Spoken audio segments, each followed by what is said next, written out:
Assalamualaikum warahmatullahi wabarakatuh. Ananda kelas 7A.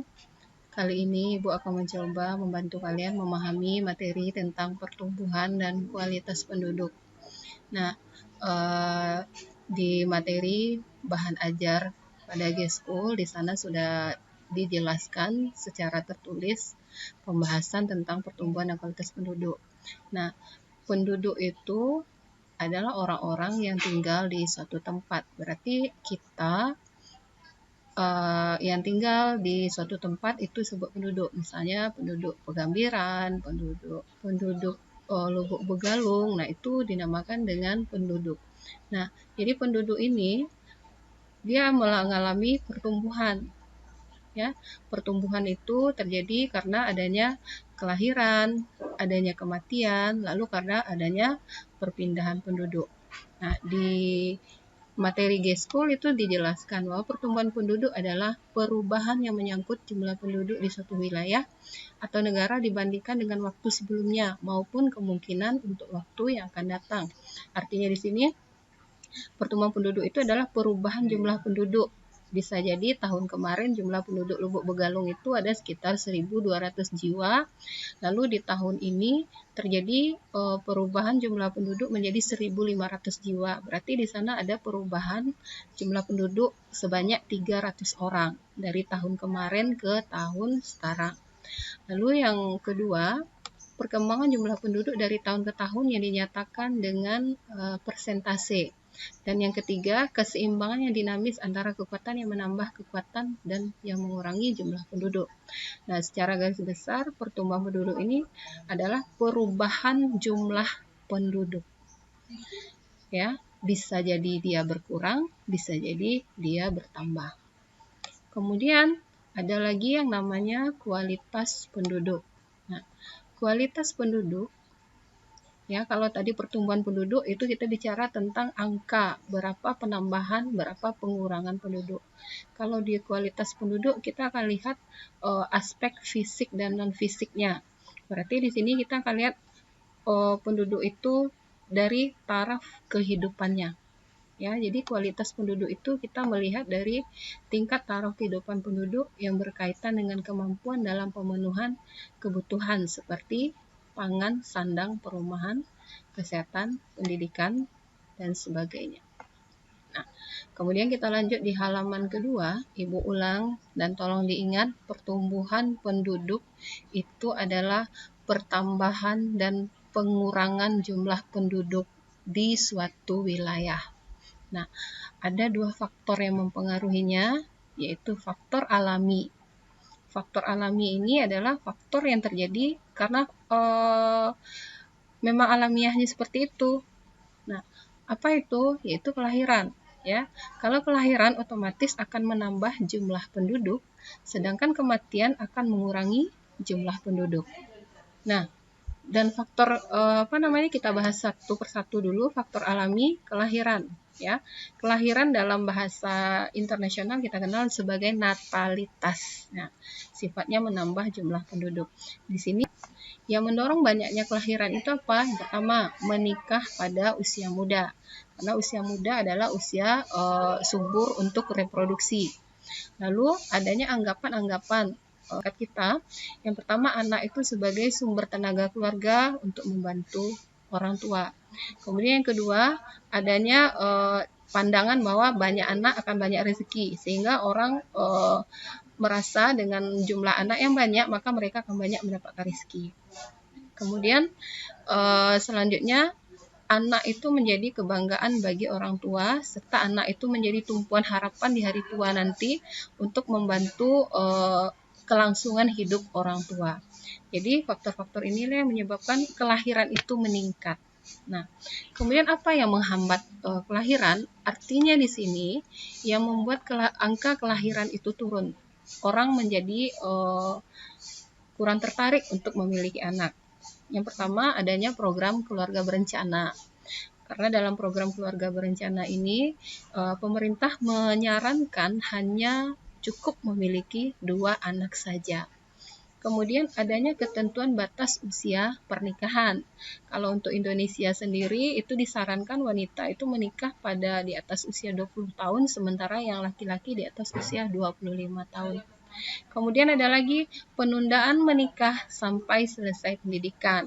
Nah, jadi biasanya kalau dulu, zaman dulu, orang tua itu menikah mungkin sekitar umur 13 tahun mereka udah ada yang menikah, 15, pokoknya di bawah 20. Kalau sekarang malah ada yang menunda pernikahannya sampai dia tamat S2. Hal itu menyebabkan berkurangnya masa reproduksi, sehingga akhirnya mereka memiliki anak yang sedikit. Kemudian sebenarnya ada lagi faktor penghambat lain seperti cara pandang bahwa memiliki anak itu merupakan sesuatu beban. Nah, hal ini menyebabkan banyak keluarga yang kemudian memutuskan tidak mempunyai anak atau namanya sekarang istilahnya adalah child free. Ya, itu yang sedang tren sekarang. Di mana mereka menganggap memiliki anak harus memiliki jumlah uang yang banyak untuk membiayai dan memiliki beban untuk mendidiknya. Dan hal ini pada umumnya terjadi pada negara-negara maju. Di negara maju hal ini terjadi sehingga di sana jumlah kelahiran sangat rendah. Ya, seperti di wilayah Eropa, yaitu di Jerman, di Denmark, kemudian di Jepang. Nah, di sana mereka menganggap memiliki anak itu merupakan sebuah beban. Jadi mereka lebih memilih memelihara hewan. Karena hewan itu hanya butuh diberi makan dan tidak butuh untuk dididik. Nah, itu ya. Jadi itu faktor penghambat kelahiran.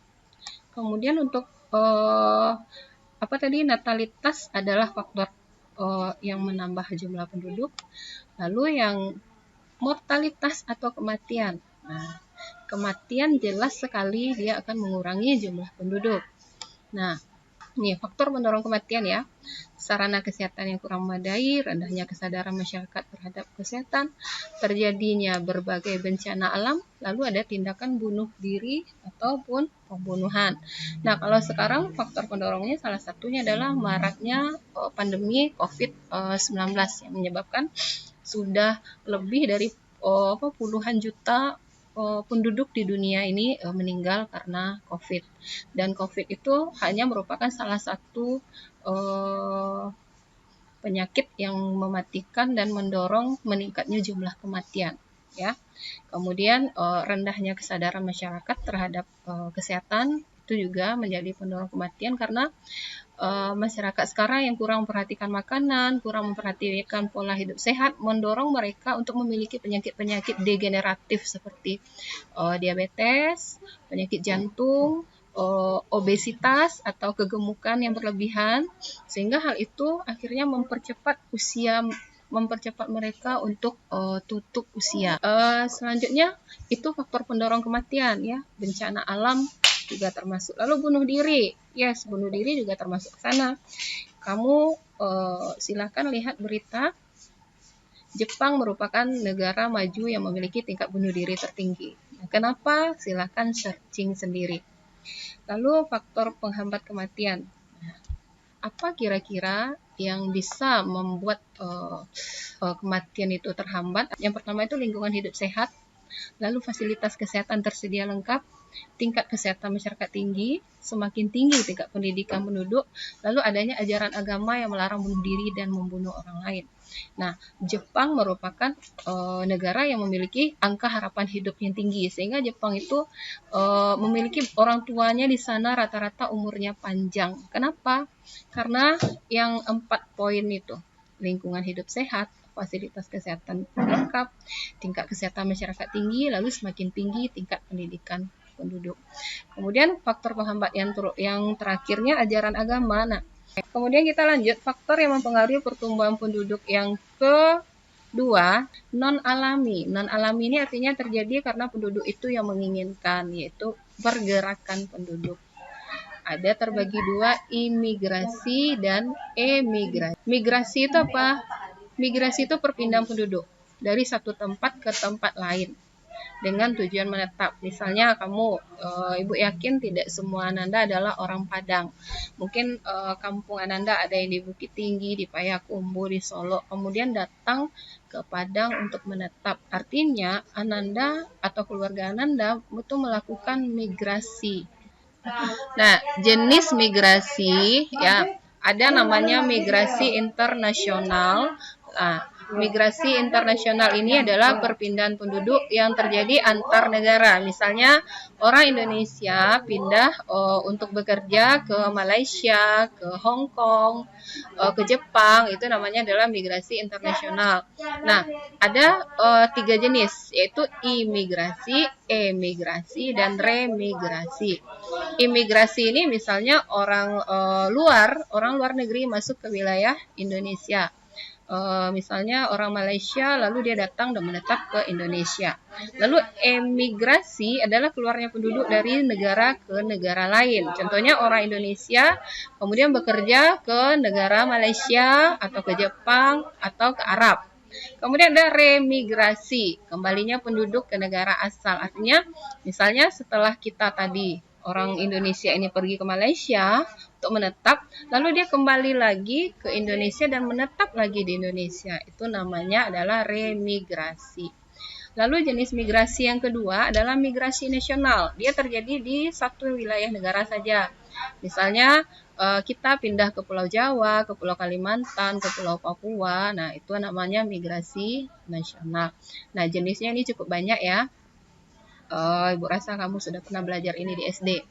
Yang pertama urbanisasi, perpindahan penduduk dari desa ke kota. Lalu ada transmigrasi, perpindahan penduduk dari pulau yang berpenduduk padat ke pulau yang jarang penduduknya. Jadi transmigrasi dan urbanisasi itu beda. Ya, urbanisasi dari desa ke kota. Transmigrasi dari yang penduduk padat ke penduduk ke daerah yang penduduknya jarang, dan transmigrasi ini biasanya dilakukan melalui program pemerintah ya, dan transmigrasi ini jenisnya banyak. Sementara urbanisasi itu kita lakukan dengan kemauan sendiri, misalnya orang desa yang mau merubah nasib lalu dia merantau ke kota. Lalu yang C ada ruralisasi, perpindahan penduduk dari kota ke desa. Artinya orang kota ini dia pindah untuk menetap ke desa. Nah, lalu ada evakuasi, perpindahan penduduk dari tempat yang tidak aman ke tempat yang aman. Ini biasanya ada yang bersifat sementara, ada bersifat permanen. Misalnya di saat terjadi bencana gempa, daerah yang gempa itu penduduknya dievakuasi ke tempat yang aman, atau yang sekarang terjadi sering banjir, penduduk yang terkena banjir lalu dievakuasi dulu ke tempat yang aman lalu dipindahkan. Tapi itu yang itu yang sementara. Kalau yang permanen, jika tempat tinggal mereka itu memang sudah sangat berbahaya untuk ditempati, maka akhirnya penduduk akan dievakuasi secara permanen ke tempat lain. Lalu ada faktor penyebab terjadinya migrasi. Apa yang menyebabkan pergerakan penduduk itu terjadi? Nah, yang menyebabkan terjadi migrasi itu pertama, lapangan pekerjaan yang semakin sempit di daerah asal. Nah, penurunan produktivitas pertanian. 2 poin ini biasanya mendorong terjadinya urbanisasi. Ya, karena di desa itu lapangan kerjanya sedikit, lalu kemudian lahan pertanian mereka juga mulai berkurang produktivitasnya, sehingga orang desa terdorong untuk pergi ke kota mencari pekerjaan yang mereka anggap lebih baik dibandingkan di desa. Lalu yang mendorong terjadinya migrasi lagi adalah kondisi daerah yang tidak aman karena adanya konflik politik. Kalau di Indonesia misalnya dulu di daerah Timur, karena kondisi di sana tidak aman, maka penduduk sana pindah. Kemudian kondisi dulu ada GAM di Aceh yang mendorong juga penduduk Aceh itu berpindah keluar dari Aceh. Nah, kemudian iklim. Misalnya ada iklim daerah padang pasir, itu memiliki iklim yang panas yang bisa mendorong penduduknya untuk keluar dari daerah tersebut mencari daerah yang lebih bagus. Kemudian adanya penyakit menular. Nah, penyakit menular. Nah, ini sempat terjadi kemarin di masa COVID, di mana orang-orang dari Cina, yang waktu itu Cina menjadi penularan pertama, orang-orang Cina ini bergerak untuk keluar dari wilayah Cina untuk menghindari COVID-19. Kemudian apa faktor dari luar yang mendorong penduduk itu bermigrasi?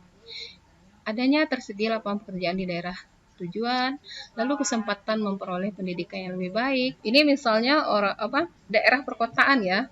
Karena perkotaan itu menjanjikan lapangan kerja yang banyak, kemudian juga memiliki fasilitas pendidikan yang lebih baik. Karena ketersediaan di kota seperti ini, adanya lapangan pekerjaan, adanya lembaga pendidikan yang banyak, sehingga mendorong orang dari tempat lain untuk datang ke kota. Lalu adanya lingkungan yang cocok di tempat tujuan dan terdapatnya sumber daya alam di tempat tujuan. Itu adalah faktor pendorong dari luar. Ibu ulangi lagi, pertumbuhan penduduk itu adalah berkurang dan bertambahnya penduduk di suatu wilayah yang bisa terjadi karena faktor alami dan non-alami. Faktor alaminya penduduk bertambah karena kelahiran, penduduk berkurang karena kematian. Faktor non-alaminya adalah karena adanya pergerakan penduduk keluar dan masuk dari suatu wilayah. Oke, Ibu harap kalian mengerti dengan materi ini. Jika ada pertanyaan, silahkan disampaikan di kolom komentar. Terima kasih. Assalamualaikum warahmatullahi wabarakatuh.